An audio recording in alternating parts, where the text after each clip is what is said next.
I believe that perseverance is the foundation of every other belief. We have to persevere. Like you have to persevere because the way you get wisdom is through really difficult experiences. It gets like I was very disappointed to find out God just doesn't drop wisdom on you. Like maybe he did that one time, but after that, it's like, no, man, you gotta fight your way through this thing, and then you'll learn from that, and then that will be wisdom. Welcome to the Happy Soul Podcast. My name is Melissa, and this is Sammy. We are diving deep into conversations that connect and inspire. Stories of resilience, triumph, and transformation. Stories that take us to the heart of human connection. Please note that opinions of our guests do not necessarily reflect those of this podcast. Please listen with your kindness and an open mind. Each story shared is authentic and vulnerable. Let's embrace our differences with empathy, knowing every voice enriches us. Together, let's cultivate a community of respect and curiosity. Thank you for listening. Now sit back, relax, and prepare to be inspired. Good morning, everyone. Welcome back to the Happy Soul Podcast. We are so excited today to be joined by Andy Campbell. Andy is just a remarkable soul, and we're really excited to introduce you to him. Sammy, you want to tell us a little bit about Andy? Yeah, I mean, Andy's like, truthfully, when we booked this conversation, I really thought we were going to go through the story of everything. He experienced sexual abuse as a child. He lost his mother at a young age to cancer. He battled stage 4 cancer himself, and with like very minimal chances of survival. And his son lost his son to suicide. And he's had many other things go on in his life, but those are really the big four that he talks about in his life that really led to him to the road of writing a book and wanting to speak more about the tools that he used to overcome through these times. And I'm expecting our conversation really to go down the road of the timeline, but we dive so much deeper into that, and I'm so glad that we did, because touching on the things that he said. I don't know if you want to point out a few things before I say a few things that he talks about in this conversation, Melissa, but well, I just think like you nailed it. It's really, we go into like some real tangible shifts and mindsets, and we go through his core, is it core beliefs? No, core. Yeah. We go through his or he goes through his core beliefs, and we talk a lot about those things. And what I really got out of this was that each thing that he talks about is just so tangible. Whatever you're going through in your life, be it something big or small, whatever you're going through in your life, there is something in this conversation for you, and it is tangible to all aspects of life, and it's just really a touching conversation. So welcome to the podcast. We can't wait for you to hear so much more about what Andy has to talk about in terms of, I really like where he talks about the rain falls. I don't know exactly what the quote is because I know it's from the Bible, but something about the rain falls on everybody. Like, it doesn't matter if you're happy or sad or good or bad, the rain is still falling on you, and you all get to decide how you handle the rain falling on you, and so much more. Oh my gosh, it's so good. Yes. Welcome, Andy. Welcome. Welcome is always a good way. Welcome is a good way. Welcome is a good way. Oh man, it feels like forever ago that we had our original discovery call in chatting about you, and I had all this paper written down with all these things, and I can't truly find it, so we're really winging it today. But welcome to the podcast. Let's just intro Andy. Andy, if there's one thing that you would like everybody to know about you, what would it be? Maybe just like short form, and we'll deep dive into it with some questions. Yeah, I think what I would want people to know is that while I haven't had their experiences, I've had what people tell me are more than the average number of experiences, whether that is, childhood sexual abuse, or, losing a mother, or having my mother diagnosed with cancer and then ultimately losing her when she was very young. And then my own battle with stage 4 pancreatic cancer, and then the loss of my son, my youngest son, to suicide. So, if you stack those up, and a lot of things that are, lesser than that. I mean, I was assaulted when I was 11 that left me in the hospital. A guy tried to kill me, and I had to have 5 reconstructive surgeries after that to, try to put the pieces back together. I mean, like, I've had a series of things. So what I would like people to know is that while I might not have had their exact circumstance, I think I have had some experience in how to come back from, life's unfortunate experiences that Yeah. maybe I can encourage them to continue to make their comeback when they're struggling. Yeah, and I think that I think that's a powerful message. I feel like there's so many thoughts and conversations I've had in the last couple of days that like are in essence pieces of that.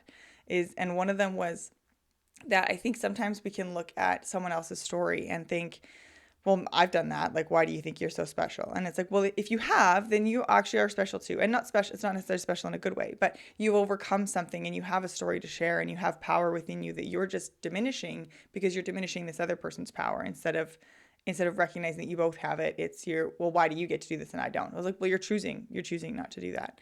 Um, so I think that's really important. And the other piece is like you said, you've dealt with a number of different things that are kind of bigger than the average life overcoming. They're bigger than the average story, I guess. And I always wonder, why do some people have these things piled on them?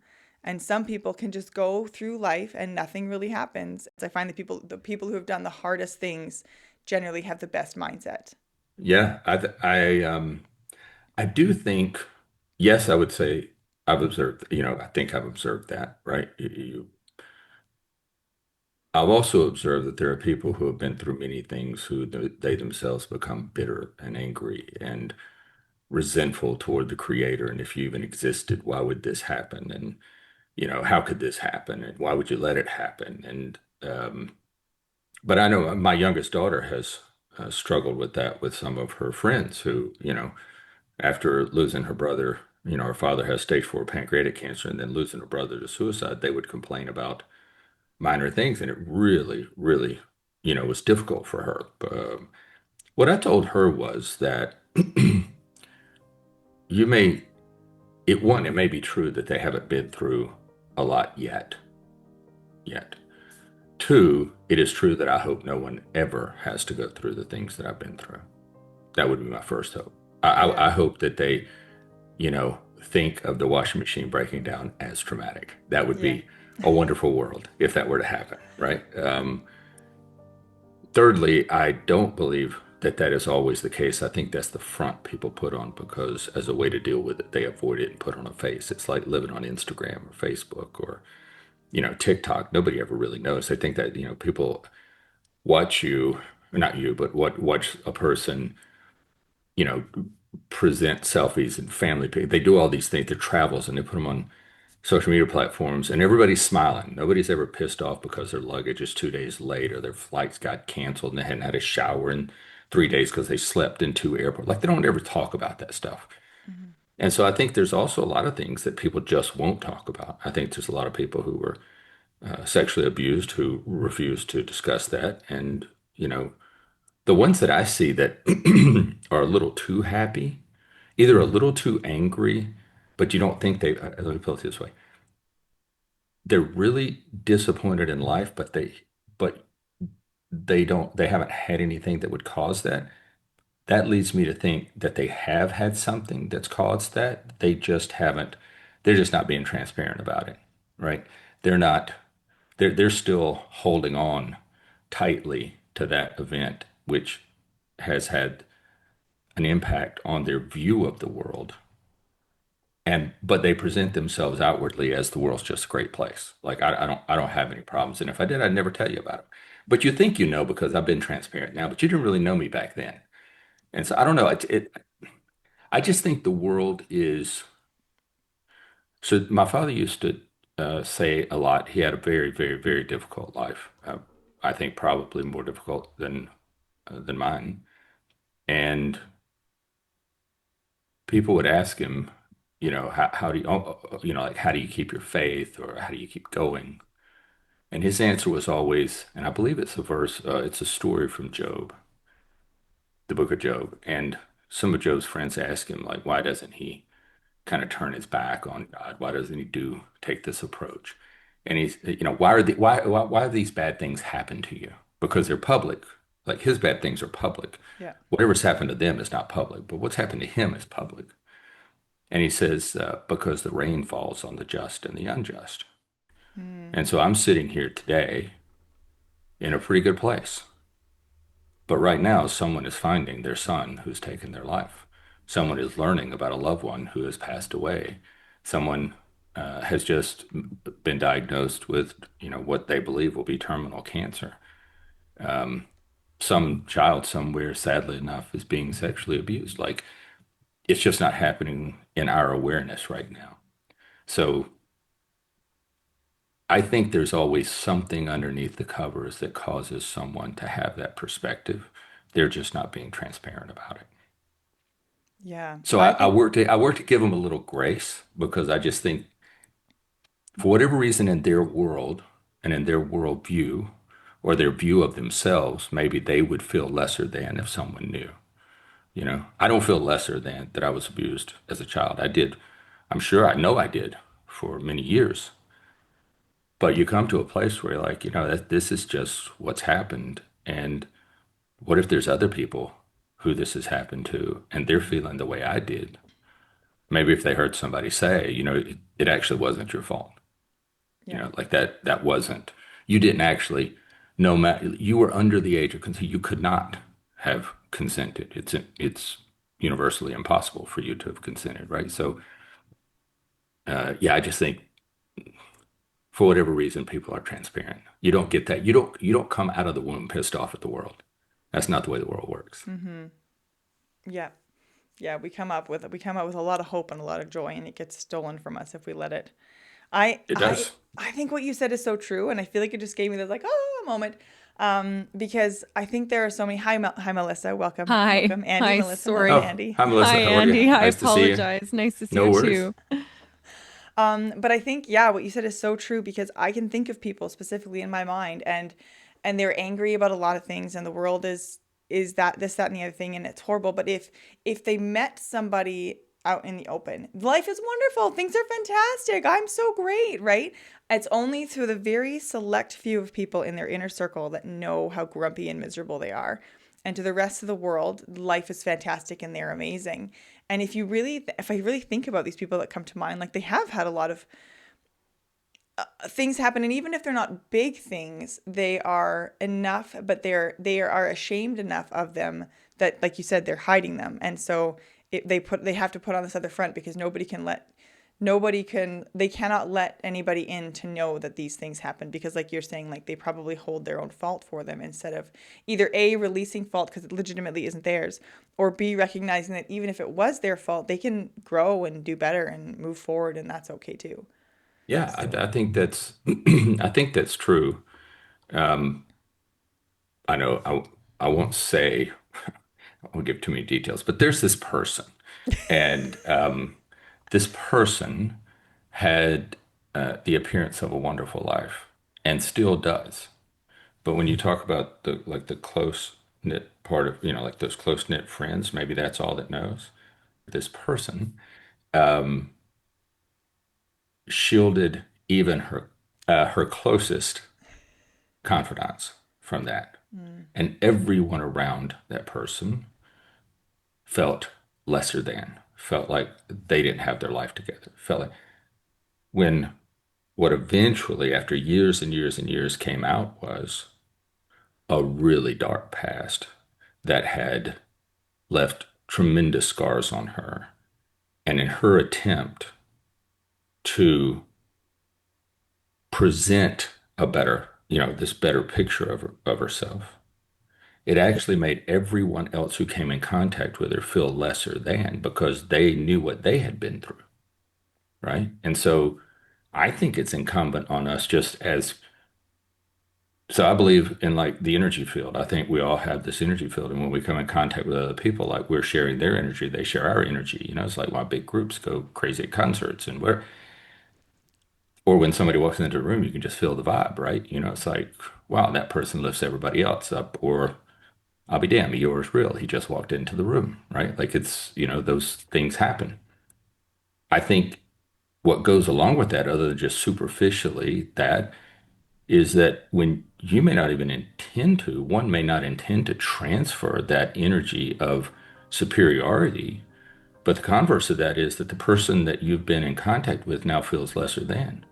So I think it's incumbent upon us to realize that we can have that unintentional, unseen impact on someone And the way to avoid that is just to be transparent. You could have just a super shitty life, you know, and here you put on this front. And so I just think it's better if you come out and go, you know what? I had some really bad shit happen and it left some deep marks, but I'm still fucking here and Yeah. you can be too. And all of a sudden, I think that makes people, it's helped me a lot. So I think it helps other people realize that, yeah, bad shit happens and you can overcome it. Ooh. Yeah. I feel like Dang, we I jumped. love. Sorry, go ahead, Melissa. No, I was just gonna say, I just love what you just said, like because it gives hope to people to be able to overcome. Like, look at this person, they've done it, I can do it too, as opposed to the feeling of I can't get anywhere, I can't achieve this because of these scars. Yeah. And I mean, that's one reason why I got, why I started. It's one of the reasons why I put it down on paper as best I could. Thank God for editors. And yeah, it's bad when like they give you the quote to be the editor. It's like it's going to cost you because it's self-published, right? So it's like they're going to cost you this much. And you're like, great, I'll do that. This many words, that much. And then you send it to them, and they're like, we're going to have to talk about the price. Okay, like that's a same number of words, but we got work. So, Shit. 'cause I'm not a writer. So, but the only reason to do that, and then the only reason to like have a conversation with you and your listeners here about some topics that, can get pretty raw, is because I think we're kind of obligated. I feel like an obligation that I'll just speak personally. I have been through some things and have been fortunate enough to survive, right? Um, have you ever read a book, Man's Search for Meaning by Viktor Frankl? I've heard of it. I haven't read No, it. it's on my Highly list. recommend it. I think my Okay. husband's read it. I think he's talked about it. Yeah, like the first, though, it's in two halves. The first half pretty rough. Okay, like you got to force yourself to get through the first half. He describes being in the camps and the psychology of the people in the camps, and not just the Germans, but also other Jews that were working to survive. And like he's a psychiatrist. He came up with like this third way of psychiatry, and the second half of the book talks about that, like how to get through these unbearable circumstances, right? Because he survived. And so he kind of breaks it down. It's like, here's how bad it was. Here's what you can do when you may think that, oh, that's way worse. When we talk about people, I've worked to adopt this philosophy, and I think some of that came from Frankel. Let me see if I can say it. I'll start differently. Sorry, I got No, to that's wander okay. around a little bit. Mm-mm. So I saw a picture one time after my son, we lost our son. And on the left side was a picture frame. And it represented like the hole in your life after this event, like the loss of a person, loss. It was specifically about the loss of a child, but it could be the loss of anything. Okay. And the entire picture frame was, I mean, inside the frame was black. That's the whole of what's now gone. Okay. It doesn't have to be as dramatic as the loss of a child. It could be the loss of a job. It could be but there's this big loss there, right? And then it shows the next visual was a much, much larger picture frame. The size of the black hole was exactly the same size as it was in the prior picture. It never got smaller, but it represented your life getting bigger. So Mhm. if the picture frame was the contents of if your life got bigger, I think one of the things that worked to describe was that it is a lie that time heals all wounds. There are some wounds time won't heal, Mhm. right? Mm. And if we hold on to that moment, then our picture can't get any larger. So it will remain 100% or 90% or a large percentage of our existence. But that if we bring that with us, which is what I decided to do with my son, I decided not to stay in that moment with him. I decided to go ahead and make life bigger and bring him with me, right? Like, first of all, I was kind of pissed off at him. So I was like, no, I'm not staying with you. You're coming with me. But you get, because I wanted this bigger frame. And so I think what, what I put that together and then with Frankel's view of life and his advice, what I think I realized is therapists will often say, oh, we don't compare traumas, don't compare your trauma to that. And I think what they mean when I put those other two parts of the puzzle together is that trauma as a percentage of your ability to deal with trauma is a large percentage. Mm. So, whereas something that might happen to me today, I believe I was able to better deal with the loss of my son because I had to deal with these other things along the way.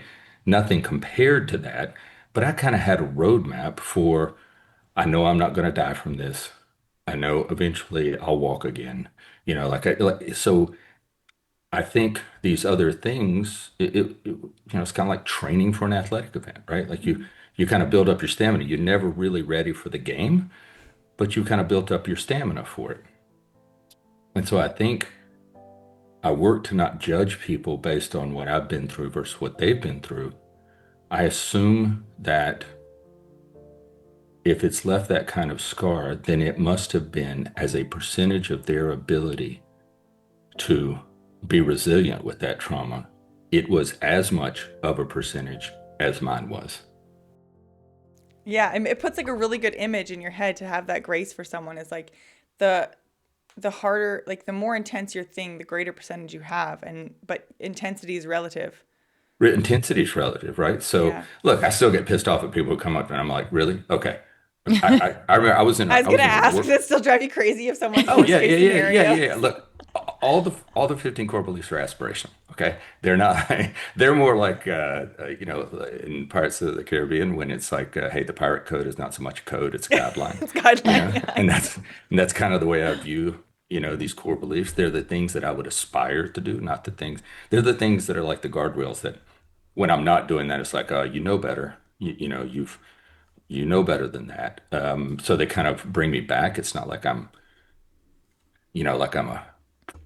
like a perfect practicer of the, but I think, yeah, people that still gets to me. I was in a meeting. So, one of the beliefs is there are no hard decisions, there's only hard consequences. Okay. Ooh.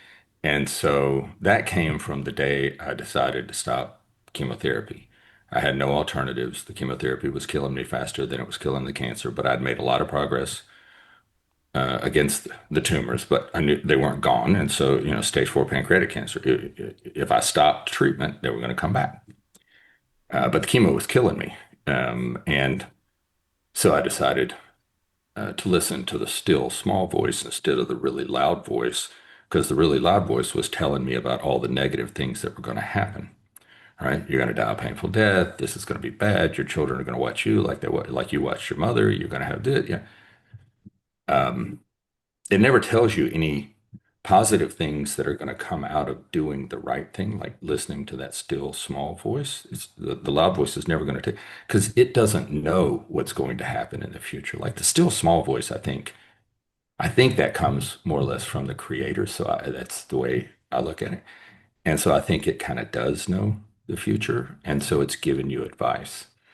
And I had no way of knowing that 90 days after I decided to stop doing chemotherapy, and there was a lot of fear and anxiety in between, and I did a 10-day, excuse me, a 10-day water only fast, and then I did a 5-day, and then I did one more round of chemo just to see if maybe the side effects weren't as bad. And they were.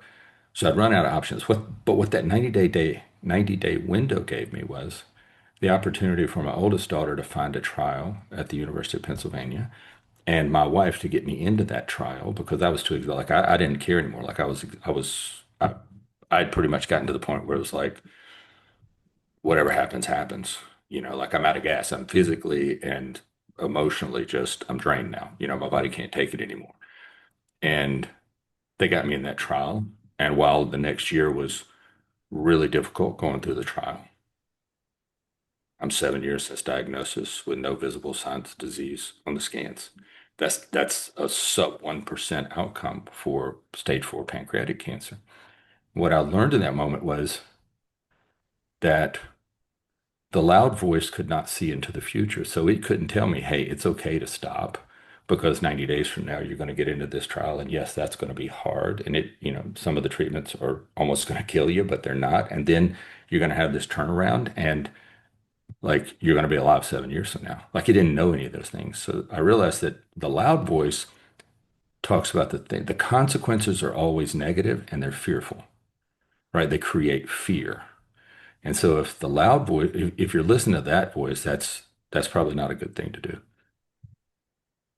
So I was in this meeting and it was just a business meeting. And by the time you've been through a few things like that, you're like business is important. It's how we keep people employed. It's what we do. It occupies our time. Maybe we enjoy it. Maybe we kind of, we like everything about it. And I do. I like everything about my work. But somebody made the mistake. I said, well, this is what we should do. And I was the host of the meeting, and there was about 70 people in the room.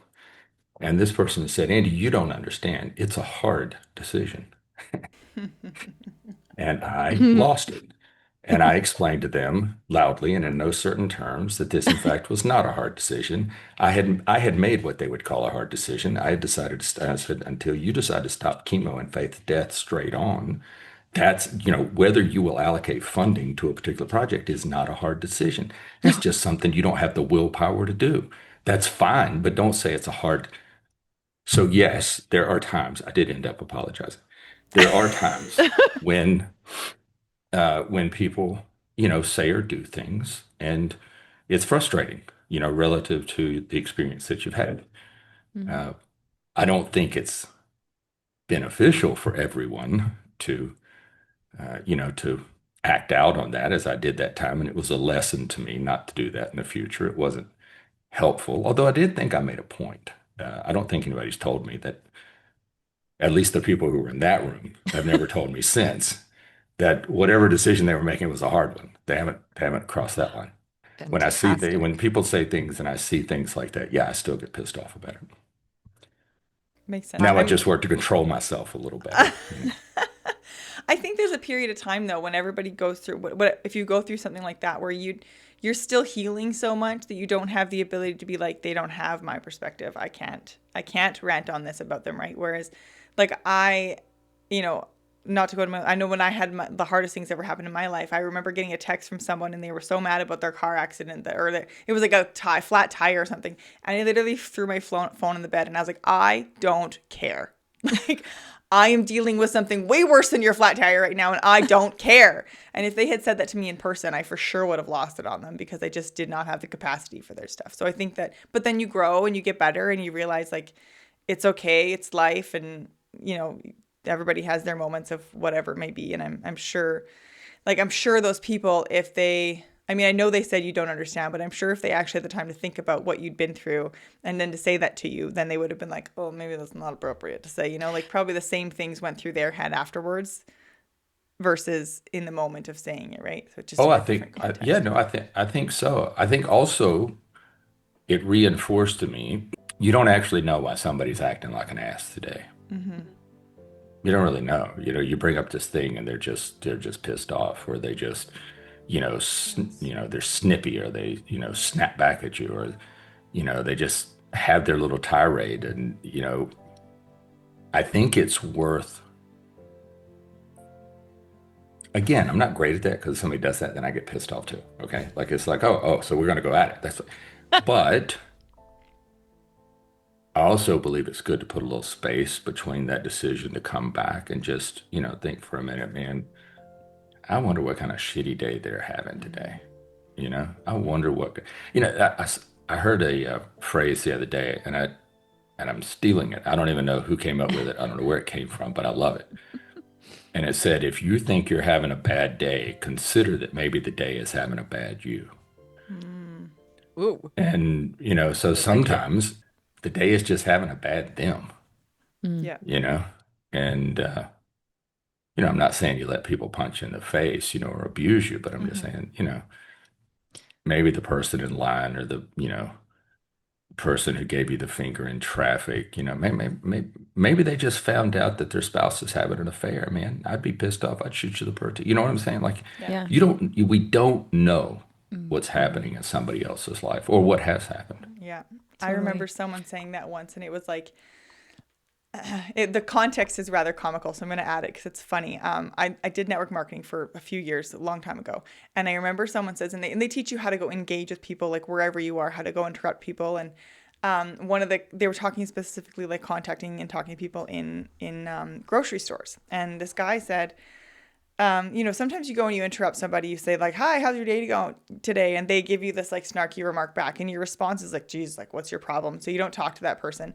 And now the context for him is him trying to get a contact to build his business, so it's kind of silly. But the lesson here, I was like, when he said this, I was like, "Oh my gosh, yes, I need to be better at that." And it's what you're saying. It's like when someone snaps at you, don't assume that they don't want to talk to you. Ask them if they're okay. Like your next question, if someone is snappy at you, is, "Are you okay?" Because and I've tried really hard. I'm not good at it, but I try to make that my thing. When someone is snappy at me, when someone's rude to me, is try to just be like, "Hey, are you okay? Is everything okay?" Because probably it's not, and that's probably why they're snapping at you. Is something's, and it doesn't mean that stranger in the grocery store is going to tell you what's going on, but it'll give them that moment of, it'll give them you a moment to not be a jerk back, and give them some reprieve from whatever's going on, and give them a moment to be like, "No, I'm not, but thanks for asking," and Yeah. whatever, right? Like show that someone gives a shit, even if it's the stranger in the grocery store who may or may not be trying to get you in network marketing, but they give you a shot anyways, right? So, Well, yeah. I think also what goes along with what you just said is I know for most of my life, and I'm sure no matter how much I work on it, we carry these habits through life. That's why it's better to get rid of them early because they're harder to deal with later. Um, wow, you two just took I a know, I drink at just the saw that out of exact the corner of same my moment. eye. Like that was No way. like no, like it's almost like they're the same cup. Like I watched it and I was like, is this like a video thing? Like, is that like, how did that A happen? glitch? That was crazy. I was I saw like, us both look wow. down. I was like, "Oh my God, I can't believe Yeah, and this." it was the same movement. Like it happened the same time, literally exactly the same timing to the, yeah, that was, I was like, I apologize for bringing it up, but I was No. just like, holy cow, like you don't see synchronicity like that very often. Like We're on the that's like same a, page. speaking like a glitch in the universe. Like it's like, whoa, that's crazy. Um, Sorry, Oh, Andy. funny. but I didn't the even other, see it. oh no, it's there. It was there. Yeah. We'll use it for Um, something. the other side of that too is like, we should work not to incorporate that into ourself. And we should not work. We should work. We've gotten close enough to someone in some way, voice, visually, actual proximity, that they're, what they're reacting to can absolutely come inside your energy field, right? And so we should work, not try, but work. And that's really hard because you want to be open enough, like you said, to if are you okay? If they say something, you want to, but at the same time, somehow you got to put a little something up that kind of repels that thing from your own self. Otherwise, you're just going to carry it around all day, and then you're going to be snappy to somebody, and then it's like, I tell people about, on a little heavier subject, I tell people about my son's suicide. He thought, and I think in that moment, I don't think people who are not just ideating, but literally taking the act. I don't think they're thinking about anything else, but I do believe that leading up to that, suicide seems like because my wife after my son's passing really struggled with this, so she's gave me a lot of insight into it because I haven't really had that experience. Tangentially once after I was diagnosed, but not like a serious, consideration. So I don't really fully understand it. But I believe from what other people have told me that there is this notion that the pain will go away. This pain will go away. I can stop this pain. And that is true, I think, for the person who takes the act. But the pain doesn't actually leave. They leave the pain. the pain stays. And then, like a cancer, it spreads. Hmm. And no different than somebody who snaps at us or has a bad attitude with us. And if we incorporate that, it starts to spread. And so, like in the case of suicide, the pain stayed. And while we had experienced the pain before, that pain that he had felt then transferred to me, my wife, his siblings. And then it transferred to people who knew him because they all found out about it. And then it transferred to people that he never knew. They heard about it. And come with that comes sadness and then fear that maybe somebody they know or their own child, like all these negative things start to percolate through. So I think we should consider that if we allow someone else's, and by the way, I'm not saying I'm good at this, okay? It's just one of those things where you observe it and you're like, man, I should get better at that.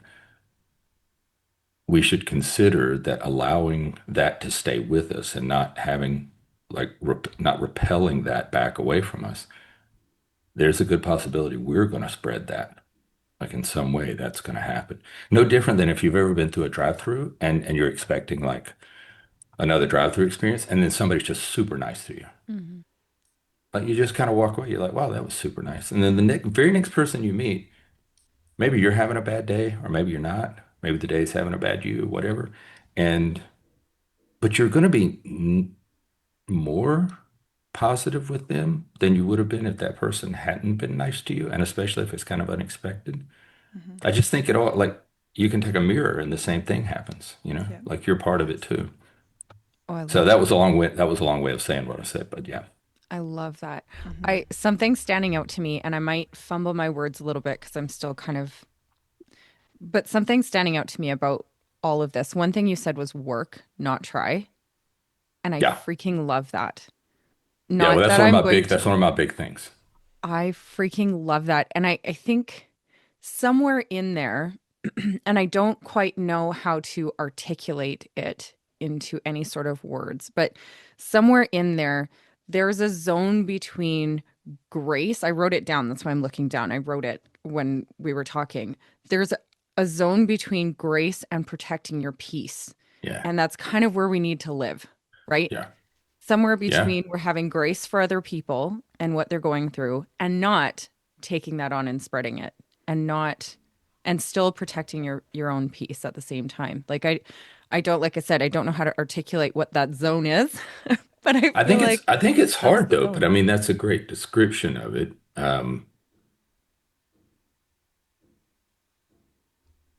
And this is going to be the converse of the actual physical reality, right? But like if you have two magnets and they are the Mhm. same, they will repel. If they're opposites, they will attract, right? Yes. So, but if that were reversed, one would say, like in your energy field, which is what's around the magnet, you would let in the positive and you would repel the negative. Oh, I love And that. so I think there is something there to kind of practice, Mm. kind of having that repellent where, I don't think it's an either or, like you can be attracted to the positive and repel the negative. The Mm. way a magnet attracts the positive and repels, or attracts the negative and repels the positive. Oh, Yeah. it's same polarity. So yeah, I think that's a great way to describe it because I think that's kind of what I was saying before. It's like, like you want to be helpful, but you don't want that stuff to pass to you, Hmm. like you might not be able to help. And then you just have absorbed this negative thing. So I think your point is really well taken. Like we have to decide somehow or practice, because I don't think it's inherent. Some people are, Mm. like I'm kind of envious of those people. But I don't think it's inherent to like most people Mm. to be able to do those two things simultaneously. Like It's work. we're kind of binary. It's like Yeah. accept, deflect. That's why you meet people and they're just always defensive. They're just always keeping people out. It's Hmm. relationships become difficult because one's all in, one's got these barriers. Like it's hard to be both, but I think it's a goal we can strive for. You Yeah. know, The and that work. the whole work versus try thing. Like Hmm. that's one of my core beliefs. Never try, always work. So good. I was talking to somebody the other day, and I thought they used the word that I hadn't used, but they'd asked me what that meant, and I was like, well. to me, try is just no, it just doesn't feel like you're putting real effort into it. You Yes, know, it's like easy to say work try says, and not do it. yeah, if like if you asked a friend to go, dinner with you or see, I don't know, a musical event, whatever it is, right? You go, hey, you want to go to do that? And they go, I'll try. That's way different than somebody goes, yeah, I'm going to work to be there. Mm-hmm. It's like, it just feels like, and this person said, the difference is commitment. Because Oh. even if the intent is committed when you say try, the feeling of the word is less committed to me than the feeling of the word work, Hmm. Mm-hmm. you know? And so it's just, I don't know, it just feels, if I told you I was going to, like if we were going to have this conversation, I said, well, I'm going to try to be there. Or I said, I'm going I to wouldn't work to have be booked there. it. Right, right, but right, you know what I'm saying? But if I say I'm going to work to be there, you're like, oh, that's probably something that's, he's committed. Hmm. Um, yeah, so words really, I think words, especially when we've been through traumatic events and we're dealing with them, words are super, super important. Like, I think too many times we get focused on like the big thing, like what's the big thing I do to get through this? And the words you choose to use can have a very non-linear impact relative to their little space in the universe, right? Like the difference between try and work. Like that changes, like everything that comes after that is changed. And I think that's because I think there are studies that bear out that the words you hear yourself say are twice as impactful as the words that someone hears you say, right? They only hear it once through their ears, but it comes across your vocal cords. You speak it, so you felt it through the vibration that's been transmitted to your brain. Then you hear it out in the open. It comes back through your ears, back into your brain again.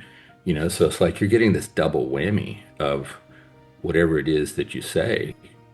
And some people say, well, I'm just going to say positive. I think it gets like a lot more granular than that. I think it's like these little words. Hmm. And it's not like for some people, try and work doesn't matter. Like to them, try means they're committed. Okay. But I bet there are words that everybody uses that just changing that one word would change everything downstream from it. And maybe not today, but over time, they would see a different trajectory. I think it's as simple as even like if it's a basic, like someone's invited you to a birthday party and you're gonna say, yeah, I'll try to be there because you've got something going on. So you say I try to be there, and you mean it because you don't want to say no, I can't make it, and maybe you genuinely do want to try to be there, but you've got a lot going on that day, whatever it is. But when the day comes to it, you're gonna remember and you're gonna say, I said I would try to be there. So if I don't A go, it's hundred okay, percent. right? Instead of Yeah. like I said I Guilty. would be there, I need to show up because I said I Guilty. Yeah. would. Yeah. Yeah. See, I mean, like that, like I would, if I were to say I'm going to work to be there at some point in that exact moment, you're like, well, did you really work to be there? hmm. Have you kind Mm. of broken your word? You said you'd work to be there. You haven't done shit. Okay. Hmm. Oh. Honestly, you haven't tried to move anything around. Mm-hmm. You haven't tried to figure this thing out. You tried. Yeah. Like, and then, yeah, you kind of feel like it's like, oh, well, I'm kind of cut loose from that commitment. Yeah. I tried, 100%. I'm you know? guilty.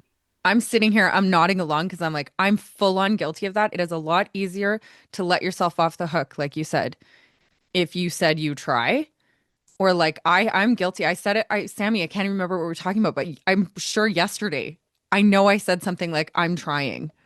And now it's like ringing back in my head and I'm like, I said I was trying. It's so much easier to let yourself off the hook. I'm trying. But Yeah. when if I change that sentence, I don't even remember what we were talking about. But if I change that sentence to I'm working at it, oof, Well, and that's it's, heavier. and That like hits I said, heavier. there's a, well, another one of the core beliefs is never be waiting. So Can you I go I deeper work, into that? Can you describe Hmm. that? yeah. So this one came from. So I've basically been a sales. I like to think of it as a profession, but I've been in sales my entire adult life, and I had this really, really good sales leader. It was a small company. He had spent years at two very large corporations going through like the best sales training that they had. And And he was genuinely good at what he did. Like he was really good at it. And I mean in an honest, forthright, not like, and I'm not disparaging people who sell used cars, don't get me wrong, but the general impression, okay, of why you go to CarMax versus, a dealership, right? Avoid all that. So, but he was a genuine, he's the one who taught me to be a professional salesperson, right? Like this is a profession, treat it as such. Be honest, be forthright, take your lumps, do the right thing, da da da da da. Uh, but he taught me, I remember telling him one time, he's like, "Where's the purchase order?" And I said, "I'm waiting on it." And he was none too pleased about that because he's like, "What do you mean you're waiting on it?" And I explained to him what I now would call dependencies. I was dependent on this person to, at the customer to do this, and I was dependent on them to do that, and then they had to do that. And he said, "Okay, that's reasonable, but why are you waiting?" And it's like, "I don't understand. I just told you." And he goes, "No, you got nothing else to do. That's it. You're just sitting here waiting. What about the next deal? What about the next customer? What about you don't have a forecast to work on? You don't have a pipeline to work on? You don't have any new proposals to do? You're just gonna wait." And I was like, "Well, no, I'm actually doing this because then don't ever tell me you're waiting again." And I was like, hang on to that one. And so I think it applies, in that situation, it was about business, but it applies broadly in life. It's like, so Yes. to me, like I work really hard to not say I'm waiting. I'm when in fact I may be waiting on this thing to occur. I personally am not waiting. I'm not waiting around, right? I'm doing the next thing while this thing has to play out. This thing has to happen. I've done all I can for that thing. While that thing is working itself through the process, I will work on something else. So, it's another little like different way to look at words that I think matter. I Hmm. love it. I love Yeah, it. I do too. I don't even That's have anything to say other than that. But that's yeah, sinking in. I like it. I think that too. I mean, I can't think of other like applications to it in terms of like, I mean, simple thing is like I'm waiting for the food to cook, and it's like, well, why are you standing there doing nothing while the food's cooking? Why can't you do this other thing over here that clearly needs to be done instead of just waiting for the food to cook or whatever it is, right? Like there's things I like you can't say, do there's it. things you can So do. like I can't do it. Like if like I have to load the dishwasher. Like if I'm doing something, it drives me crazy to just like stare at the food while it's cooking. Uh huh. I'm like I have to do something. So And good. like, people, my wife, children, they'll be like, "Why don't you just sit down?" It's like I don't know. I guess over time I've just kind of trained myself. It's like, now sometimes I work to do too much. Like the other day I had I have this large, I have two dogs and so I had this one large water bowl, the container thing. And I set it up on the counter and I had the faucet turned around and I was filling it. And it's the opposite is true too. Sometimes there's just times when you should wait for Yes. that thing to finish, right? And it was only after I had to go through like 1,000 paper towels to clean up the large flood I had created across the kitchen and then living room floor from doing other things. I was working, but I wasn't paying attention. So there are times when it's not a universal principle. Okay, Yeah, I there are was gonna times say when one sometimes I should burn the food actually, yeah, because one I'm should not wait. I can't tell you how many times like you put the steaks on, you're like, "Oh, well, I'm not going to just stand here and wait." I'll go, and then you come back and you're like, "Wow, I probably should have stood here for a couple of minutes." So it's not universal. I don't want you to, not universal there, but there are times when I don't think one should just be standing around waiting. yeah. That's funny. I saw Um. a video the other day that was like it was the video was the perspective of the person taking it, so you just saw the hands and he was like, "Okay, I'm gonna warm up my coffee." And he puts his coffee in the microwave and instead of waiting at the microwave for it, he's like, "Okay, well that's going. I'm gonna take out the garbage. I need to take out the garbage." So he goes and you see the garbage bag going and he puts the garbage bag down at the front door, the back door, and he looks over and he's like, "Oh no, I need to water the plants." So leaves the Yeah, garbage bag, takes the thing, right. waters the Yeah, plants, and then the next shot is him like, "I'm gonna sit down and do some work." He sits down at his computer and he's like, "Wait, where's my coffee?" yeah, exactly. It's like Yes, 3 hours yes, later. I'm like, yeah, "Oh, so guilty." Like yeah. that That just is. described my life. Yeah, I think there are times when we don't want to just be always working at something. Like we probably should follow through. Yeah, Work that's for the hilarious. coffee. It's very true. It's very true. Right? No, And then totally. like the dog gets into the garbage, and then you're Yeah, like, you're there are yelling more. at the dog for like getting out of the garbage. Then you're all pissed off because you got to clean up the whole garbage mess. And you know what? You could have just gotten your coffee and done one thing at a time. So. Totally. Yeah, it's more of a philosophical approach than like a universal principle. Yeah. I Yeah. like it. I You know like it what? a lot. I just have to say this, Andy, because I started to say it when Melissa first got here, but I feel like in this conversation, we just jumped in hardcore, like right Oh, into an yeah. intensity, but it's been full of little giggles as well along the way, which is really interesting to me about how deep the topic is. But we are all finding opportunities to laugh at if it's us drinking at the same Listen, time or if you're something. going to That's go fun. through life, and I think it goes back to something that you said earlier about people, you just see them they're like whether we know they've been through things or we know they have been through things, and they're just, they just got that face, and they're just that way all the time. Like they're just angry at the world, they're disappointed, they're angry at the creator, they're angry at their friends, they're angry. They're just, screw it. They're just angry at life, right? I just think humor, like honest humor, not the humor where you're being sarcastically, cruel to someone else, right? But just, honest humor. I think it really does work to break up the cycles, Hmm. and that, you should find things we should find things that are genuinely humorous because it does, I know Norman Vincent Peale used to say, or somebody said humor is the best medicine, laughter is the best medicine. I think that was Norman Vincent. But I think underneath that, what it does is psychologically, it breaks the cycles, right? Like if you laugh in that moment, even if you're crying, you say, you may have seen that, like you'll be at a funeral someplace Mm-hmm. and there'll be like this laughter that happens because they tell a story about something, and then you start laughing and you got tears in your eyes or down your face, and at the same time you're laughing. I think psychologically, we're just designed like those things help break the cycle in that moment, right? Like, Hmm. it's like not just break it like in two, but it's like puts the brakes on it. It can help kind of slow the descent that you might be experiencing. So I purposely like, will find things like the video just described, things that, yeah, I go back. I saw something the other day. Nobody will get this. Nobody will get this. I guarantee you will not get this.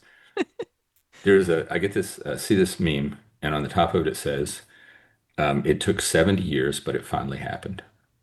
And there is a guy, a baseball player, standing on first base, and his name Is is who? spelled H-U. Yes. Okay. So you Who's get on it. Okay. first? I did get it. Who's on first? Okay. But the tagline was, it took 70 years, but it finally happened. And, And it's a real picture. It's a real yeah, picture. yeah, It's a real it's a real guy. ball player. It's not like AI generated. It's a real ball player. It's like it's in a No. minor leagues or it's in Japan. I think it was like a Japanese league or something. And like his name is HU. And No. somebody put this picture of like took 70 years, but it finally happened. Oh my God, that's amazing. Yeah, who's on first? And so like nobody got like no a lot of people didn't get it. Like I posted it at work and I was like, I didn't say anything. I just put the picture up. And like some people were like, I don't get it. Like, what's that? So I got, Oh, then you that's got to like so send them good. the link to the YouTube Costello. But Who's on first? Yeah, it was first. I yeah. literally played that for Oh. my kids like 2 months ago, and they're But you know what? My Oh, point that's too being though, good. like you got to take advantage of those things. Mhm. Like you see something like that, laugh about it because that's first of all, that's fucking funny. Okay, that's just funny. It's first of yes, all, Um, first of yes. all. but yeah, first of all, yeah, like skip all the Too philosophical good. stuff about it. That's just funny. Yeah. But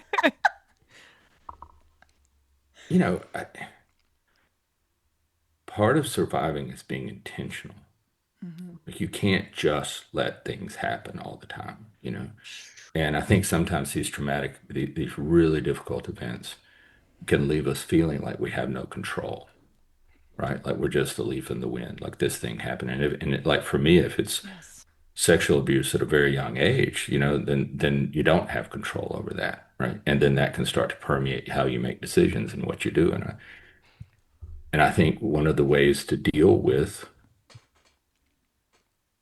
or to overcome these kinds of setbacks, and I use the word setbacks because that's a little nicer than what they actually are, right? But one of the ways we can be resilient and survive and still eventually smile and have, some happiness is we have to be intentional about the pursuit of those things. That's, I could easily just have, it's kind of like the red car theory, like if I told you today, like, you were out driving and I heard this lady on a video say it this way, so I'll copy it. I mean, the theory's old, but but she said, she asked this podcast host, how many red cars did you see on the way to the studio today? And he said, I don't know. And she said, okay, I'm going to give you $50 for every red car you see on the way home. Call me tomorrow and tell me how many you see. And I think it's what we are intentionally looking for that we see. So even subconsciously, if we intend to see the worst in people, if we intend to see the worst in life, we will. One way to counteract that is to intentionally look for something that's the opposite. And if you're sad, intentionally look for something that is pleasant. Intentionally look for something. I think that's why, like, my son he's become like an influencer on Instagram, and he does all these trips, and he had started doing trips before his brother's passing, but being in nature for him is that intentional way. So he's been to, I think, almost, or if not almost every national park and different countries, and he documents it and does all this stuff, and he writes really raw and transparent about the things that have happened to him and the loss of his brother and the impact it made. But he doesn't just kind of wait for an experience to happen. He's very intentional about pursuing that experience, right? And going and find, because he knows if he gets there, his day will be better. He'll be a better, the day will have a better him, right? If he can just get out in nature. And so whatever that is for each individual, I think we are obligated to be intentional about that, to do it with purpose. And so if you're sad, you you very well may continue to be sad, but you can have a moment of reprieve by looking at something that's either pleasant or that's humorous. Like it's just the way I think psychology, our brains work. But that's not just going to occur. You're not just going to spend your whole day staring at the wall and sad, and then somehow the finger of God is going to paint a humorous picture, a humorous meme on the wall, and you're going to start laughing. Like it's not going to happen. So you can do the same thing doom scrolling. Like you get on and you're like, oh my God, the world's falling apart. There's a great song by I don't know if you've ever heard of a band. They're from like the 70s and 80s called the Atlanta Rhythm Section. Nope. You heard? Okay. So I'm writing they it have a down now. song. Yeah, yeah. They have a song that's called they have two songs that are actually kind of impactful to me. One is called I'm Not Gonna Worry About It Tonight. I'm not going to worry about it tonight. And it goes through, it's really kind of like if my son um, was really kind of stunned that if you listen to the lyrics of the song, it's basically in a lot of ways the way people think it describes today or described a year ago or before that. It's like same things were happening, similar things were happening in the late 70s, early 80s when they wrote the song. But he goes through all these terrible things that are going, he's like, yeah, but I'm not going to let it bother me tonight. I refuse to let it bother me tonight. Um, and then they have another one that reminds me deeply of my son that has passed, and it's called Alien, and it describes a person who feels completely excluded and the world doesn't see them. And yeah, it's a pretty emotional song for me. But yeah, if you get a chance, check them out. I'm They're going to. they're like this almost like a jazz rock kind of thing. They had their little space in the rock genre for a while, but yeah, it's a great song. Sometimes I put that song on when like the world just seems like like the day just ended. It's just like I'm not going to worry about that today. Yeah. So don't doom scroll because then you get focused on worrying about that today. Yeah. I love that. We had a gentleman recommend the song Good Day by Forrest Frank, and it's like on my kids' playlist now. I'd never Yeah, heard it before, but it's on my kids' yeah. playlist now. Have you heard of Dashing Dad? Yes. Love You Dashing have. Dad. Have you ever watched Dashing Dad After Dark? I have not. No. Okay. No. It's really beautiful because people will post their secrets or something they're proud of. Yeah. And so it's this place where you can not anonymously or not tell people this thing, and people will respond, and he will share the responses, and then everybody gets to see these things that they say back about whatever's going on in your life. Okay, I love this. It feels like, did you ever read like 17 magazine? And they always had like the thing in the back where you could like send in your stories. That's what it that's reminds cute. me. Yeah. I was too much of a tomboy for that. I was not looking at 17 magazine. But yeah, it's really cute. It's basically like that, but on social media. I think the really cool thing about it is why it matters is because we all carry emotions that are hard to voice. Maybe it's guilt, shame, love, or hope. And in Dashing Dad After Dark, it provides a safe place for others to express those feelings, find solidarity with others, and realize that you're not alone. The amount of people I've seen post something about maybe a divorce they're going through, or a breakup they're going through, or a medical thing they're going through, and all these people respond with the things that they've experienced in that regard or advice they can give in that regard, and it's a really beautiful community. Very cool.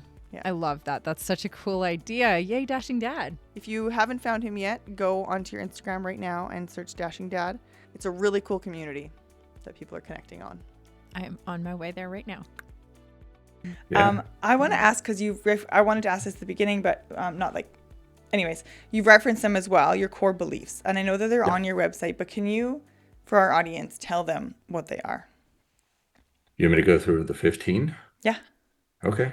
You don't have to like go in detail with them, but just No. high But level. just so let me get my little sheet here so that I'll read them correct, because that would suck if I were to misstate one and then somebody reads it and they're like, he doesn't even know his own damn core beliefs.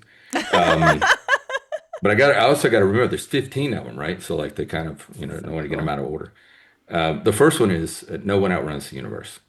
Okay. And that's just, remember, it's like to me, these are aspirational things that I've written down over time, things that I believe I've observed to remind me in difficult circumstances. So, like I think a lot of times in difficult circumstances, we look for these big solutions. And I've had this happen before, probably almost 40 years ago, had business, cash flow problems, and I was waiting to send my creditors like what I owed them. And my wife was like, why don't you just send them something? Like just send them something. And so I think like that stuck with me. And I think a lot of times we look for these big solutions to get out. So for me, the 15 core beliefs are like the little solutions, the little steps you take that help you work your way from I'm devastated to I think I can make it, right? Like, and then they kind of like get reinforced over time. But I think a lot of times we don't know how to go from I'm devastated to I think I can make it. And we get stuck in that kind of window of, well, what do I do next? And sometimes we hear people say what you need to do, and that just seems like it's too big. It will require more energy than I have. I'm devastated. I can't do that. So the core beliefs are like these little things that can kind of grow. They grew with me into like more like daily things. But the first one is no one outruns the universe, and it's just a reminder to me, in my way of thinking, don't be arrogant. Okay, the universe is designed a certain way. You're not smarter than the universe. The universe is not beholden to me. I am beholden to it. Okay.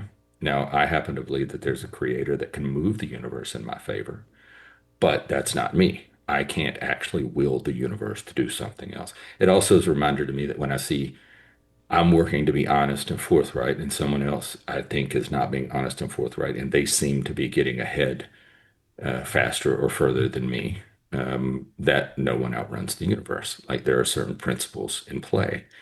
Um, Another one, the second one I talked about earlier, there are no hard decisions, only hard consequences. The still small voice, if you listen close enough, if you can get quiet and listen to it, it's more likely than not telling you what you should do. Um, so sometimes we just have to have the courage to face our fears of the consequences. And I think I can't statistically prove it, but I believe that more often than not, the hard consequences don't actually occur, or they don't occur at the with the impact that we anticipated. The next one is always fall forward. It's a mental picture to me. If you get hit so hard that you are doubled over, or you feel like you've been knocked to the ground, Do everything you can mentally to get your mind forward again. You're going to be disoriented. I've had situations that have certainly disoriented me in the time you're in shock. You don't know what to do next. Uh, the only thing that you really need to do next is have your mind fall forward and then start taking very small, maybe not even steps. After the loss of my son, it was just I was crawling. I was just kind of pulling myself forward, but I was pulling myself forward. Because if you fall forward mentally, fall forward, align your mind to the direction that you believe you should go, even if you're unable to move at that moment. Eventually, when you move, you'll be going in the right direction. Mm-hmm. Have an insatiable curiosity is the next one. I think it's just, I mean, I don't know, like you can go through everything. I gauge professionals versus just people who are in a profession by that, do they have an insatiable curiosity? So, like the difference between a doctor and a physician is the doctor just, honestly, it's just not that curious. They've learned all they're going to learn. They take at face value what anybody tells them. They discount at face value what anybody tells them to discount, but they don't actually investigate a lot. And you can have specialists. I had an oncologist, and like ologist is supposed to imply the study of, Mm-hmm. which would imply continuing education, like a curiosity. But he had decided that he had reached the pinnacle of his career after 7 years in private practice, and he really wasn't curious anymore.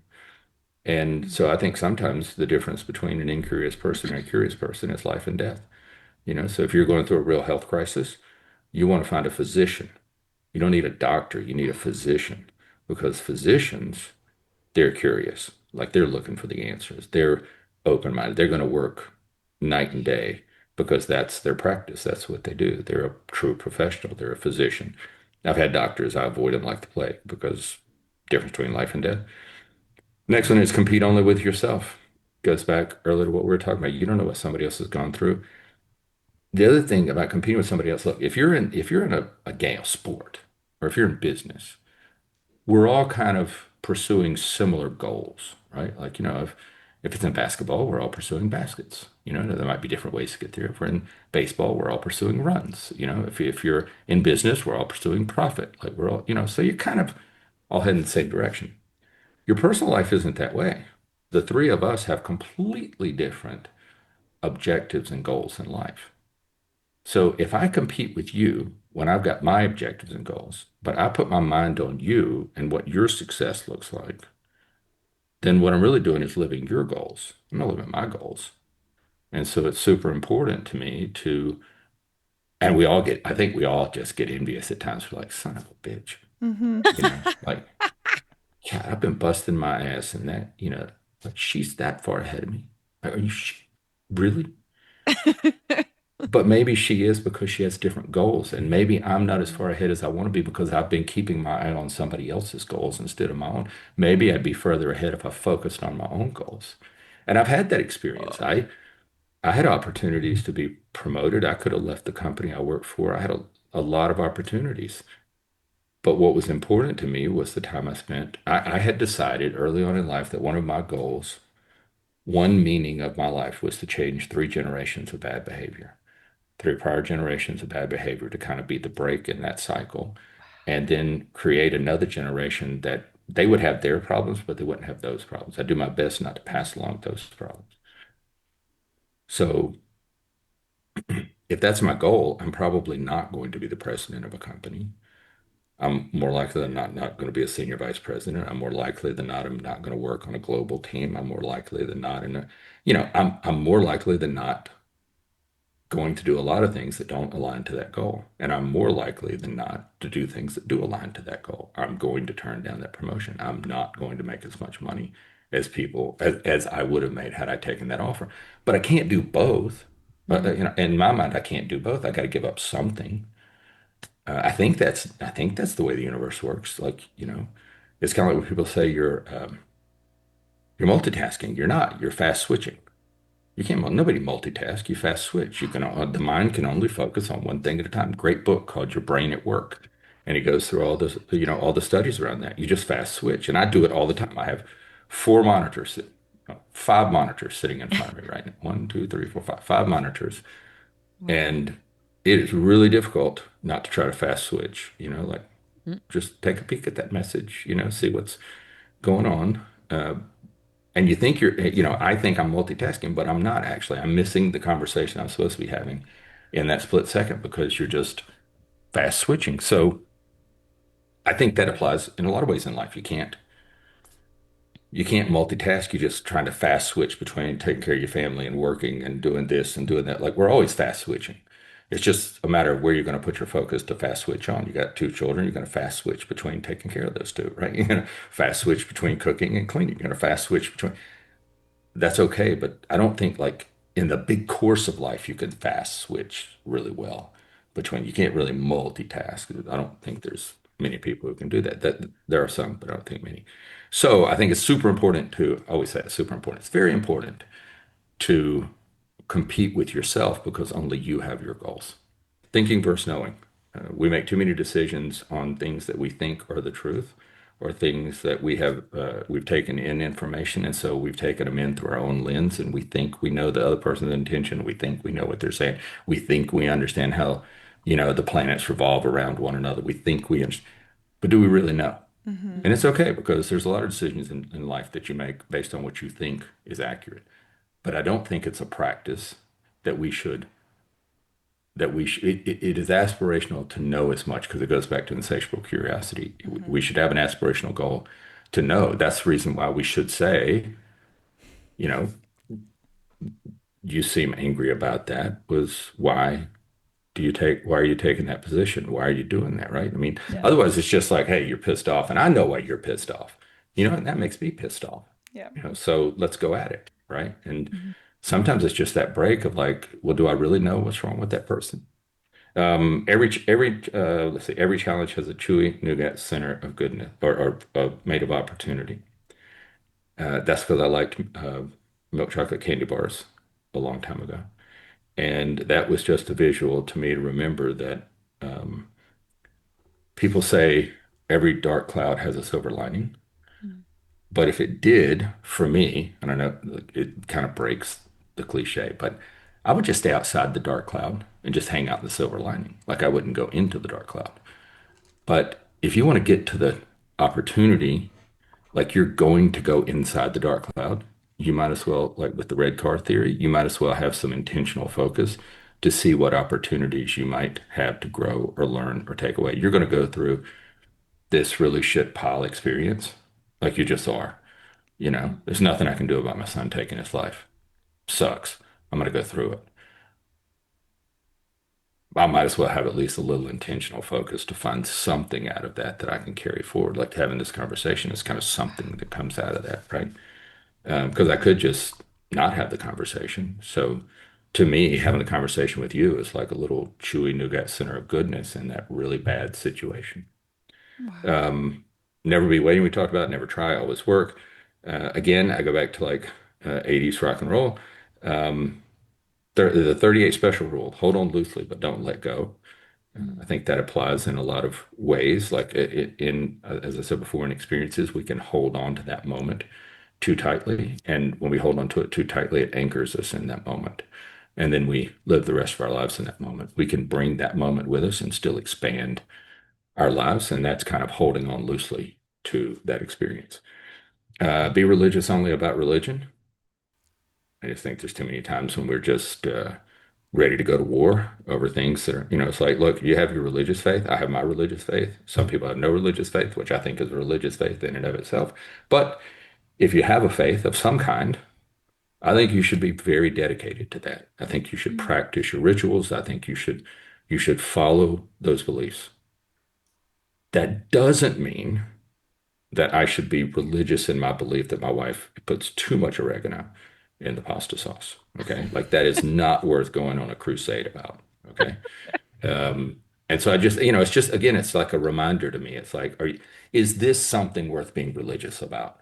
So now I've gotten in the habit of saying, well, this is my opinion, but I'm not religious about it. Mhm. And I say it not so much for everybody else to hear, but to remind myself, it's like just make sure you're willing to go to, as the character says in The Godfather, make sure you're willing to go to the mattresses over this thing. because you can spend your whole life going to war with everybody you meet. And what I've seen in people who do that is like everything is a religious conviction for them. And it's like, come on, man. Okay. It was a football game. Okay. Like I was upset too, but are we really going to start beating people up over like, the opposing fan is here, like giving us shit, and we would do the same thing? Okay, well, if you're in Philly, yes, but in every other town, would you do that? No. So, it's like, yeah, be religious only about religions. Equations are constant, variables are constantly changing. So I think the universe is designed in an equation. I think it's mathematical. Um, to me, what that means is then there are variables that occur. Like there's happiness, there's sadness, there's trauma, there's joy. There's all these variables that occur that are in the equation. Sometimes the variable is set to zero, sometimes it's set to a higher number, and whatever those variables are set to, that's kind of the summation of your life. But that summation is only to the moment that you've lived. Right? So, like, if you continue to give yourself time, which is why I'm an advocate against suicide, if you give yourself time, inherently, those variables will change. You will meet someone, a word will be spoken.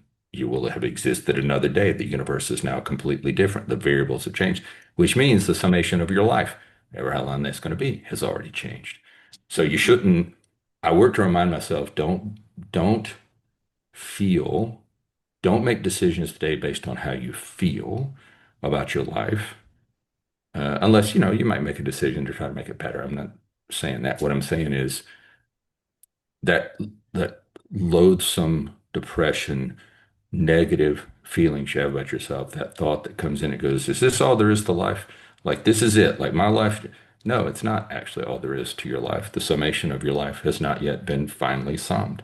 Like the equation is constant and the variables will continue to change, and the summation of that equation will change every time a variable changes. So no, today is not actually the summation of your life. Let's see. History doesn't repeat itself. Humans repeat history.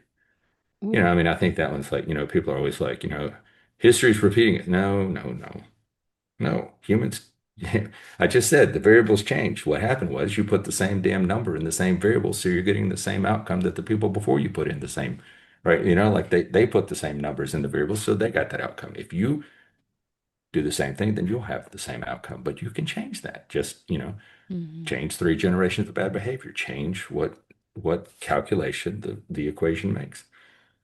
The necessity of perseverance. I think you just have to. I believe that perseverance is the foundation of every other belief.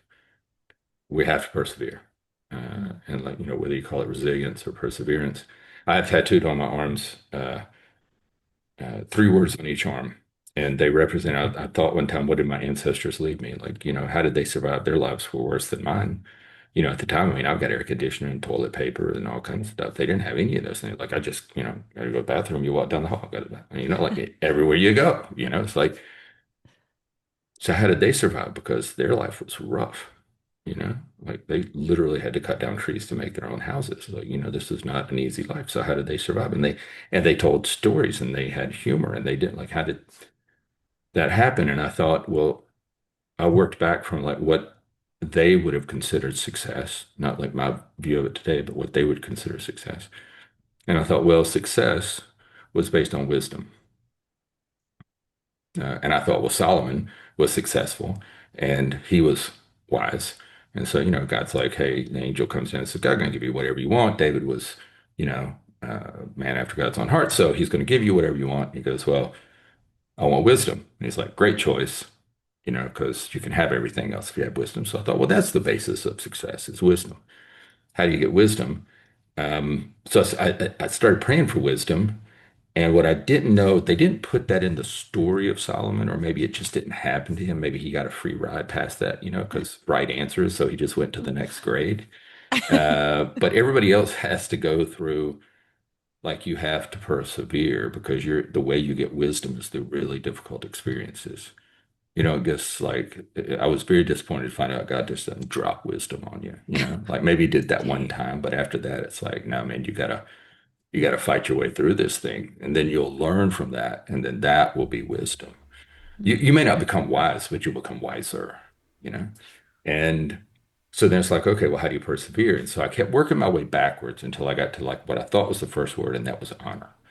If you start with honorable intent, your intention should be honorable.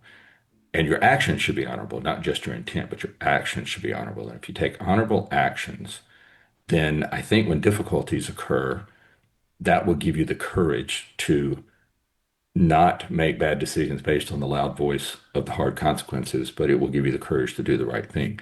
And if you display courage, sometimes like when you've had a really difficult thing happen, and you're so depressed you don't want to get out of bed to get a shower, getting out of bed that day, that's an act of courage. Okay. Mhm. Taking a shower, that's an act of courage. Getting something to eat, that's an act of courage. So if you put enough of these little acts of courage together, then I think that's what people call determination. They're like, wow, that person, Melissa, is very determined, right? But it's just a series of small acts of courage that show up as determination. And then if you're determined enough times, show enough determination, then people will say, wow, you really know how to persevere. Like that's perseverance. And if you persevere through enough experiences, then you get wiser. And if you get wiser, you'll be successful, not financially, maybe, but like you will find your success in life. So I think like all of these things we talked about are dependent on your ability to persevere, your mindset to persevere. And then, for me, I want to persevere because I'd really like to be like Paul. When I get to the end of this race, whatever it is, whatever this race is, I want to have put it all on the line. I want to finish, whether that's dragging myself across the line or somebody else dragging me across the line. But when I take my last breath, when this body is no longer able to support this soul, I want to exit it knowing I used every ounce of it. I finished my race.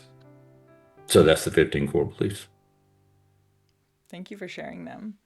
I Sorry it took just so long. no, no, no, no. It No, was great. It was no, great. we're soaking it up. Yeah, Like, I'm like if dang. I have a look on my face, it's because I can hear people building a garage next door, and it's like picking up on my mic, and I'm like, Oh oh no. no, Well, just so you know, They didn't get the memo. no. yeah, I don't know. I can't hear anything, so I don't I know. can Yes, Maybe just it's see it just on my on this mind. one. I can cut the background sound from my own mic. It's fine. But that's why I have a look on. If you saw me, I was like, oh, stop banging. Um, anyways, I want to ask you because this is like what you're just saying at the very end there, where you're talking about like finishing this race, knowing that I gave it all, that I did it all. In your mind right now, do you know what you hope that looks like? Do you know if you were to be like put yourself in that position right now, like if there's things you haven't done that you hope you can do before that point in time, or the things that you have done that you're like, these were definitely good things that will stick out in the end of my mind, in my mind at the end. I have, I would hope, I hope for a couple of things. And it kind of goes back to the very beginning before Melissa joined you and I were talking about like, was there anything I wanted to cover? And I'm like, nah, just kind of let it go. Like let's see where it goes. Um, I know that one of the things I do hope for is that anyone I come in contact with, certainly at this stage of my life and forward, would be encouraged to not quit. That'd be a big win, right? It would suck. Very vulgar things. It would suck if I got to the end of all this and having been through these things and no one was encouraged to keep going. That would seem to me to be a waste. So that's a hope. Other than that, I have transitioned my view of accomplishments. Somebody said this to, I don't know when my wife read it someplace or somebody told her. I don't know, but I really like it. So uh, she said, Andy, sometimes earlier in life, you are the actor on the stage, and later in life, you're the stage.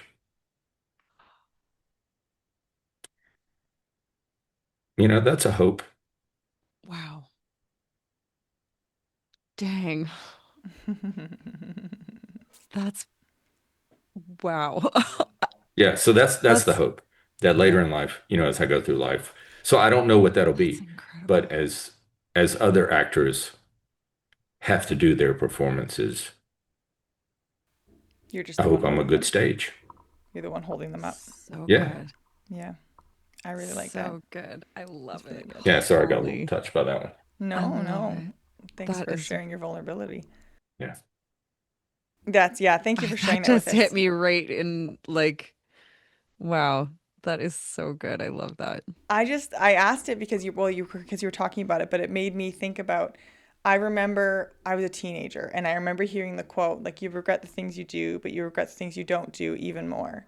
Hmm. And I remember, and I feel like everything I've always, not everything, but most things I try to do, I make a decision through like, if I got to the end of my life, would I regret not doing this? Like Yeah, that's 100%. how I Yeah. try to make most of my decisions. And I mean, because I think that you might regret something you did, but you'll never regret it as much if you hadn't done it. Because like you said, now you have the knowledge of making that choice instead of not doing it. And then you actually never got to know whether it was worth it or not. You just didn't. And that obviously doesn't apply to everything because you're not going to do everything, but there's things that call to you that you have to be like, oh, do I do this? Don't I do this? Like you have to make that choice, right? You're not making that about everything, but you're making it about certain things. So Look, that's, yeah. so if you don't mind, I'll share an example from my life of exactly what you're talking about, because I believe I think we can go through life,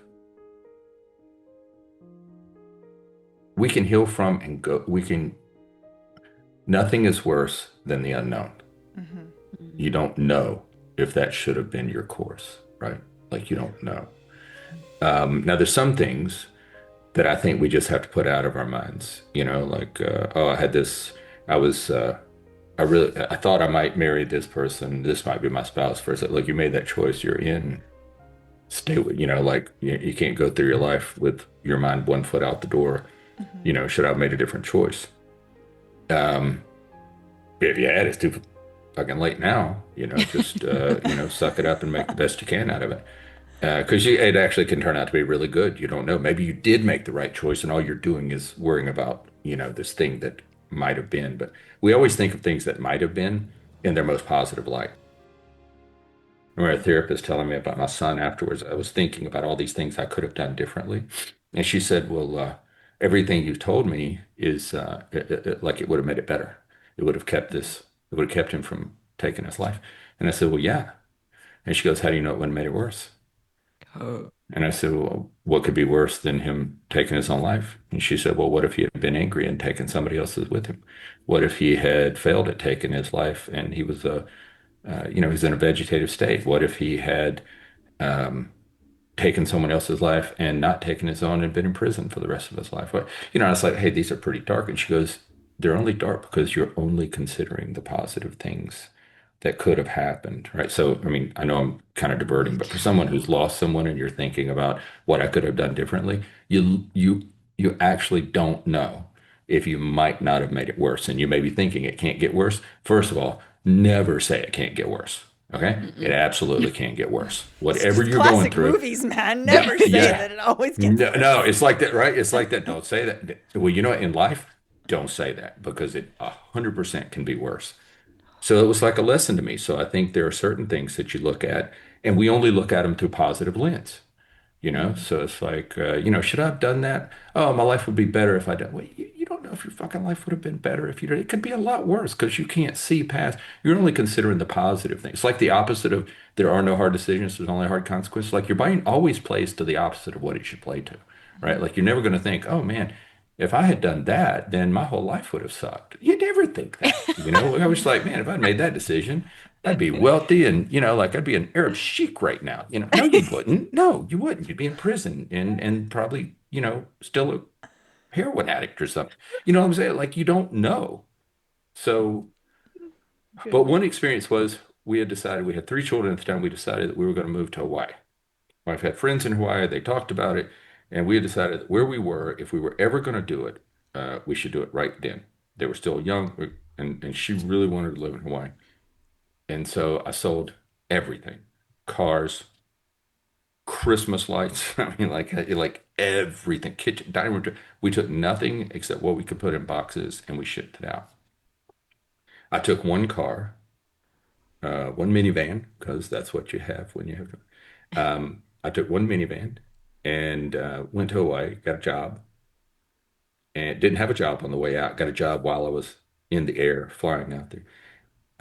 And we were there less than 6 months because she hated it. I don't mean hated it. I mean hated it.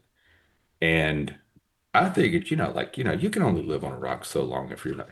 In Hawaii, you need to have like a reason to be there, military, surfer, but a lot of people who go there, the haoles that go there, there's a high recidivism rate going back to the mainland, right? I mean, it's a rock in the middle of the ocean. But I thought a couple years, it'd be good. But then we found out she was pregnant on the way just before we left with our fourth. And so it just all went south. So 6 months later, we're sitting right back where we started, except we're in a rental. And, we basically have sold everything. We don't have a dining room table. We don't have a kitchen table. We don't have anything. We sold it all. I can look back now. And at that time, I was like, what did we do? What a moron. But now I look back on it is, and every good thing that's happened to me since then only happened because we did that. And I'm like, there's a Whoa. lot of really good stuff that could not have occurred if that had not happened. Like I can go back and see like the dots connect. And additionally, even if that hadn't been the case, I know for certain now that Hawaii was not the place for us to be. I don't have to live my life going, man, I wonder what would have happened if we had just taken that shot and moved to Hawaii. Yeah. And we sold everything. I lost like a lot of money and started over. But it was actually like the thing that started over, changed the trajectory of the career. To show you how it works, change the trajectory of the career, end up working for this company.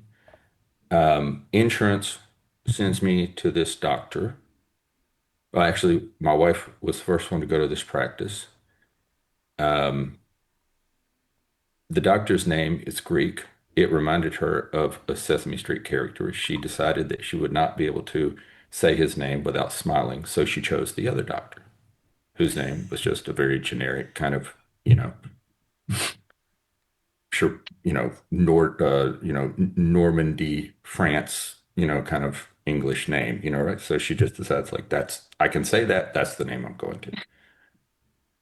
We had a 10-year relationship with that physician. His replacement is the physician who quarterbacked me through pancreatic cancer. I'm here today because in large part because he was the quarterback of all my treatment. He's really the place where I said that's the physician prior was a physician. His father was a physician.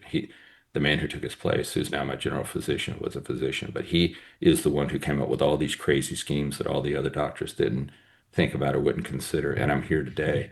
And none of that would have, I do not believe, maybe it would have, but I prefer to think of it as that would not have happened if we hadn't moved to Hawaii. And so, yeah, I'm a big believer in there are certain things where it's like, take the shot, take the shot. I mean, like every, the sports cliche, you miss every putt you don't take. Yeah. Hmm. So, yeah, I think there are times when you got to take the shot. You got to see, and then you don't live with regret. I know it didn't work out, wasn't the right thing. Move on. Because you don't know, again, you don't know how the creator can move the universe to your favor, right? Like, Oh my gosh. I Thank you love for this it. whole conversation, Andy. It was so good. I loved We're it. so I don't know what else grateful. to say about it. It was incredible. I just loved how deep we dove into it. And like you said, like, let's see where it lands. And honestly, this took a very different turn than I anticipated it to go. And it was magical. It was fantastic. So thank you so um, much. We uh, can't wait to share this episode. yeah, you guys have been awesome. I mean, Yes. if it went the way, if you're happy with the way it went that way because you uh, allowed it and you managed it to go that way. So I appreciate what you've done. Oh, it was great. Mm, we're It was so great. grateful. What a Yeah. great, I have goosebumps. Like, what a good, I just love it. I love everything that you I hope they're said. happy soul goosebumps. They're You know, definitely Always. happy soul. They're definitely that would happy not soul be goosebumps. good. No, no, they're Always. definitely happy soul goosebumps. Yeah, it's great. I love it. I love it. Thank Well, you I so thoroughly enjoyed much. it, and I appreciate you giving me the time to ramble through my stories. Oh my gosh, it Thank was you, so Andy. great to meet you, Andy. Thank you so much for spending your Thank morning with you. us. This has just Yeah, been so great. had a blast. Have a Yeah. great I mean, rest the of your day. topics, were kind of, but I had a blast. No, they were great. They were so So good. They're good. so good. So good. Yeah. All Thank Thank right. you. you. Thanks. Bye bye. Okay, Bye. bye. Holy cow, I have goosebumps. That was so Glad you rushed home for it. Holy shit. Like, holy shit. I think just describes my entire feeling about this. Like, I was making notes like crazy, and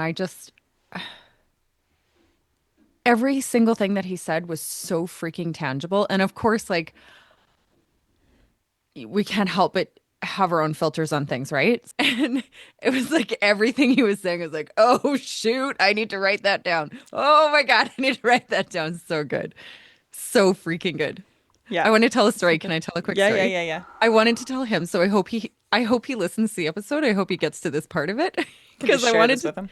right? Well, I wanted to tell him this story, but I didn't want to take up any time, and everything that he was saying, like it was like pure gold was coming out of his mouth. Like it's just like everything that he was saying was so darn good. I didn't want to take up any of that space. But we were talking about like repelling out the negative and taking in the positive and then spreading the positive instead of spreading the negative. I don't know if I ever told you this story, but I'm like, this just came to my mind. And then he was talking about drive-throughs, and I'm like, oh, I got a good one. So one day, I was in the drive-through, and it was just like kind of a blah day. Like it was just like nothing big going on. It was just like, So I'm in the drive-through, the Tim Hortons drive-through, very Canadian of me, and the guy in front of me, ironically, has a bumper sticker on his truck that said "Joyful Soul," and I was right away. I was like, oh, that's funny. We're happy soul. He's joyful soul. That's pretty cool. Anyways, and they used to have the garbage cans after you order. And he like made his order, and then he pulls up to the garbage and he takes his cup and he tossed it in, and it was like nothing but net. Like he got it right into the garbage. And then he did this like full on celebratory dance. And it was so good. Like it was like he didn't just like, yes, he was like, yeah. And he did this whole like big thing in his truck. And I started howling. Like, I'm just like, yeah, dude, you did it. Like, I am like absolutely losing it because he just had this full on dance party in his truck. And then he looks in his rearview mirror and he could see me losing it. Like, he saw me laughing. And so we like had this moment where we looked at each other in the mirrors and we made eye contact. And he was like, so like he's laughing, I'm laughing. We're like, I saw it. Yeah. And then I pulled up, sorry, my eyes water every time I get like any sort of whatever. And then I pull up and he paid for my order. Aw. Like, talk about, and it just made my freaking day. Like, it just absolutely, and I always think about that because it was like such a silly little thing, but it did that. Like, it turned my day around, and all of a sudden now I'm like spewing out this happiness, and I'm like, I can't wait to tell this story because it's just so freaking funny. And then paid for my order. Like, what? How cool is that? Very Anyway, cool. isn't that funny? Yeah. Anyway.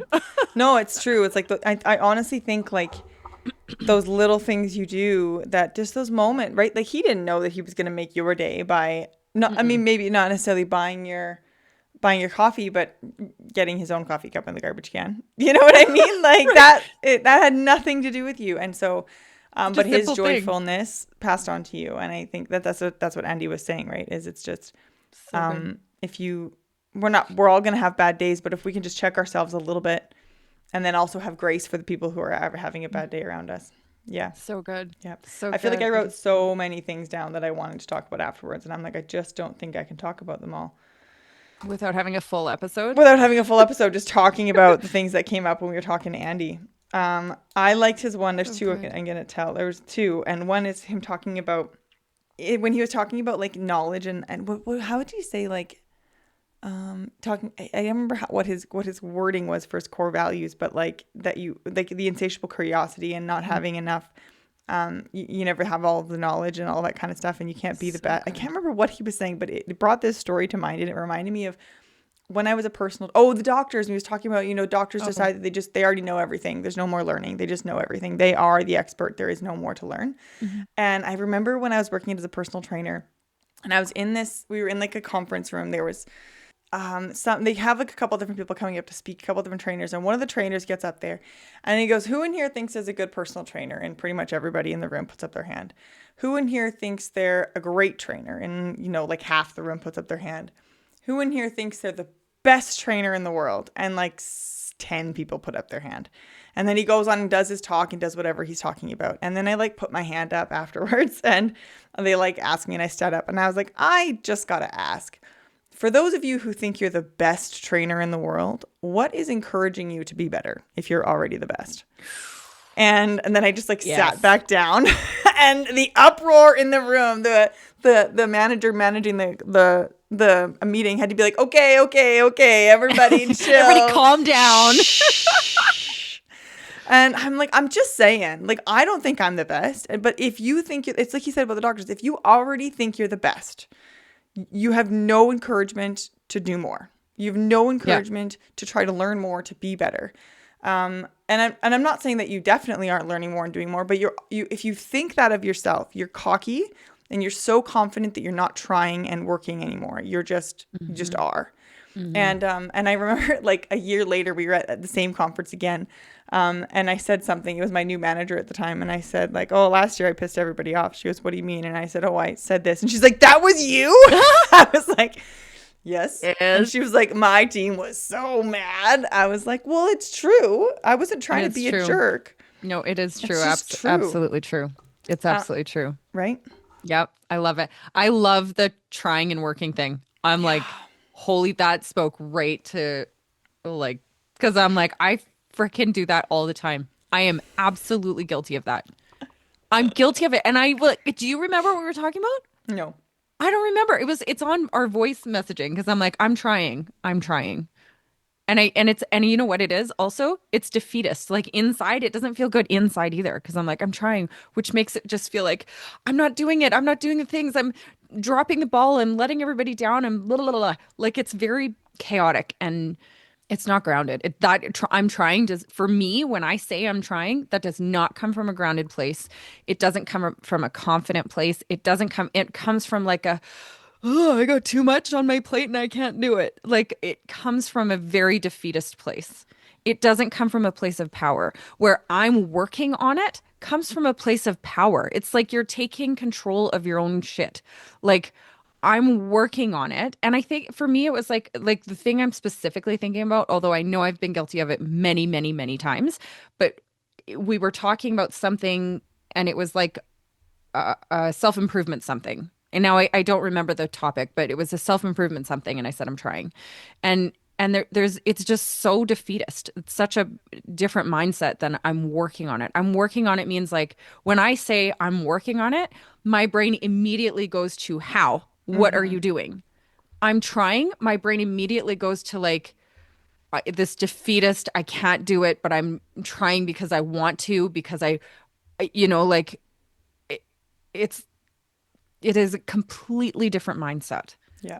I freaking love it. And totally. I'm going to work on doing that. You got to work on changing your language. Work on working. Work on working. But I love it. That's fair. I'll do one more story and then we can go because I not like we can go, but you know what I mean. Yeah. Is when he was talking about that small voice versus the big voice. And like, the big voice, I feel like it's like the big voice is speaking all the logic and reason at you. And the small voice is your little intuition of whatever it may be. And I mean, I can think about those in like really broad examples of things like to do with like Theo's illness and all that kind of stuff. But I literally just had one the other day and it was so funny and it was comical because it was like, so I was going to pick up AJ at the airport. We was picking up AJ at the airport, and typically we take Deerfoot to get up there because it's faster to go Deerfoot than it is to go Stoney. Mm-hmm. And I turn onto the road, and I was like, I should take Stoney today. And then I was like, nah, Deerfoot's faster. Just take Deerfoot. And so I take Deerfoot, and sure enough, on the north end of Deerfoot, there is like 15 extra minutes worth of traffic. And no! And I never think of taking Stoney up. I always take Stoney back. But it never occurs to me to go, voice. That was a small voice. And the logic and reason of Deerfoot's usually faster was I let it win. And it was like it was just like a solid example. And he's saying, if you don't listen to the small voice, you're getting the bigger unintended consequences. Mm-hmm.